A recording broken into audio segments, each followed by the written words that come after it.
इलाहाबाद की गलियों से निकलने वाला एक टांगे वाले का बेटा पहले उसी इलाहाबाद का सबसे बड़ा गैंगस्टर बनता है।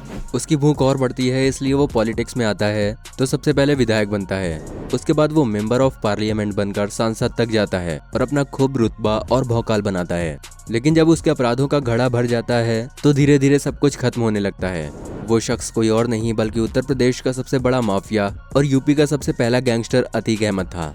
कई सालों से वो एक मर्डर केस में जेल में बंद था। अतीक ने आज से 19 साल पहले 2004 में एक बयान दिया था कि अगर मैं मरूंगा तो मेरा एनकाउंटर होगा, यानी पुलिस मारेगी या फिर मुझे सिर्फ अपनी बिरादरी का ही कोई सिरफरा मारेगा, लेकिन आखिरकार मैं सड़क के किनारे पड़ा हुआ मिलूंगा।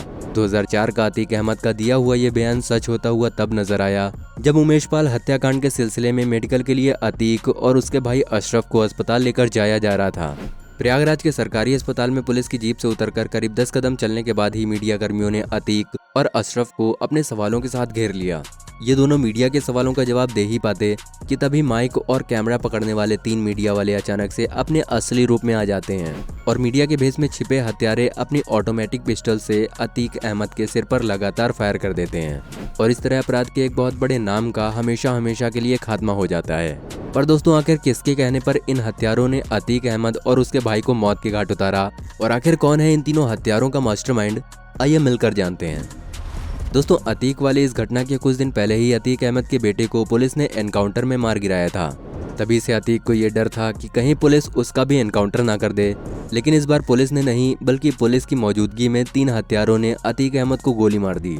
जहां एक तरफ उन हत्यारों ने पुलिस के सामने से भागने का प्रयास न करते हुए सरेंडर किया, तो वहीं दूसरी तरफ अतीक जमीन पर पड़ा हुआ तड़प रहा था और अस्पताल सामने था। लेकिन पुलिस वाले हमलावरों को पकड़कर अतीक की बॉडी को छोड़कर चले गए और अतीक कुछ देर तक यूं ही तड़पता रहा। अगर समय रहते उसे अस्पताल के अंदर ले जाया जाता तो शायद उसे बचाने के चांसेस थे। अब दोस्तों, हो सकता है कि आपको लगे कि हम अतीक के प्रति संवेदना प्रकट कर रहे हैं, तो दोस्तों यहाँ बात अतीक की हत्या के सही या गलत होने की नहीं है, बल्कि अतीक से जुड़े हुए कई ऐसे लिंक्स थे जिससे उत्तर प्रदेश में अपराध को पूरी तरह से खत्म करने में मदद मिल सकती थी।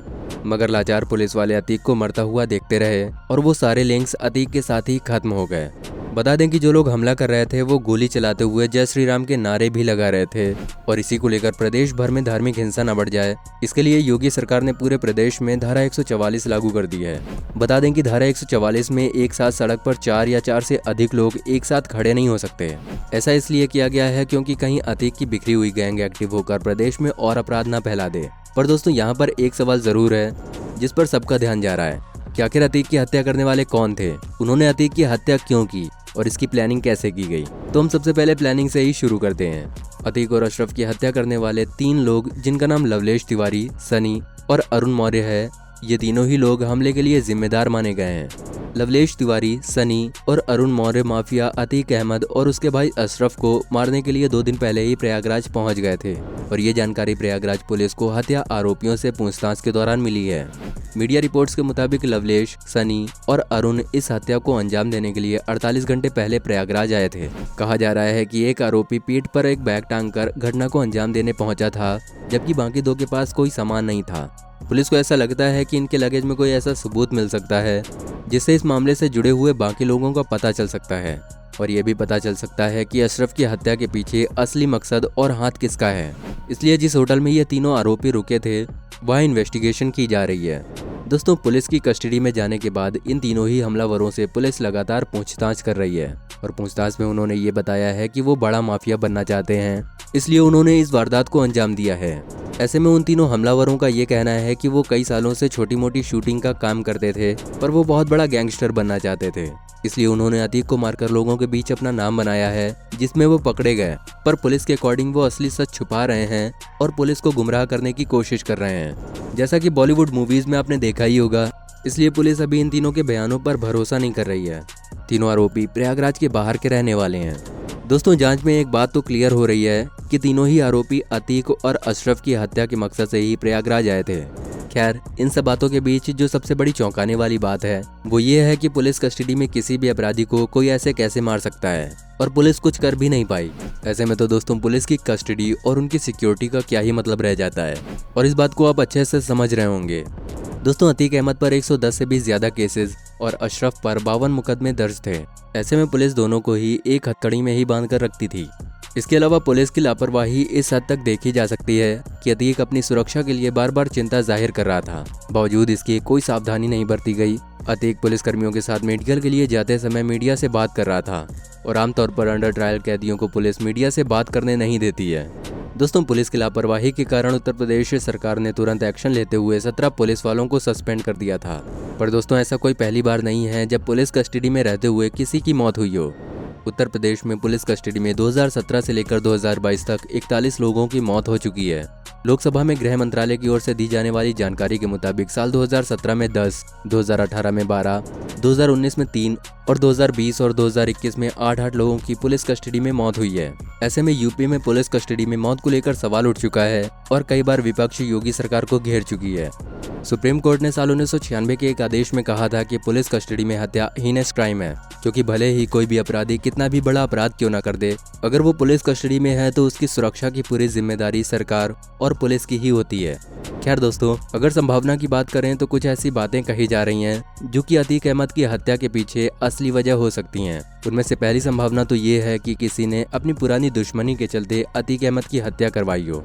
बता दें कि साल 1979 में महज 17 साल की उम्र में ही अतीक पर हत्या का पहला केस दर्ज हुआ था।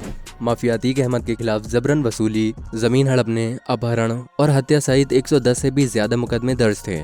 पूरे यूपी में अतीक अहमद की दबंगाई चला करती थी। ऐसे में अतीक के दुश्मनों की कोई कमी नहीं थी।